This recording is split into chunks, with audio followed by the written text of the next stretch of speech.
Hello, welcome to Group 8's final project pitch.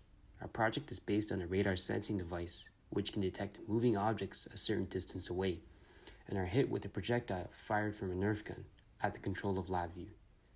To give a better understanding of how this is completed, we can break down how each step is executed. Firstly, the objects must be moving to initiate the system's fundamentals. From there, the objects that move toward the device are going to be detected by the sensor and will register the necessary vitals for the individual scenario. The main focus is then on the physical contact required between the projectile and the object.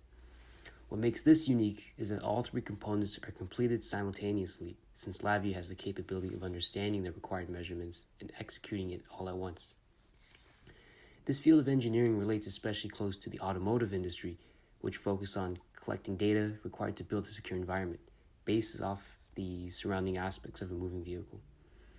A coordinate system is especially key here, and to give a more practical example, we can picture this entire scenario as a home defense security system, which can read and analyze data based on the proximity of nearby objects. A home defense system requires a strong connection between the user interface and the detection system to make sure that all operations run smoothly in real time, as alerting the user when something does arise is the main objective. The sensor we are using for our system is an ultrasonic sensor. The ultrasonic sensor is comprised of two main components, a speaker and a mic. The speaker emits ultrasonic sound waves outwards, and for our case it has a range of 2 meters. If an object intercepts the path of the sound wave will reflect back towards the sensor so that the mic can pick up the reflected sound.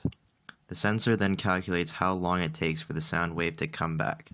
With this time, it measures the distance between the object and the sensor. There are a few limitations to this sensor, and one of them is that if the object is angled in a way that the sound will be reflected away from the sensor, the mic can't pick up the sound that it emitted and therefore cannot gauge the distance between it and the object. Knowing this limitation, we are going to have to come up with a way to work around the problem. One potential way of doing so is using two sensors, one that will pan horizontally and the other that pans vertically. Now let's talk about the building blocks for our radar system. It will start with having a motor that rotates 180 degrees as the base. Then on top of this, we will have an ultrasonic sensor which will rotate with the motor, measuring the distance of an object. A transducer will take the signal, convert it to digital signal. Then an amplifier will do the signal conditioning. This signal will go to the DAQ, or data acquisition system, which will be displayed on an interface. A speaker will be mounted to project the voice command to the surrounding areas. To summarize, thank you for watching our video pitch for our final project idea.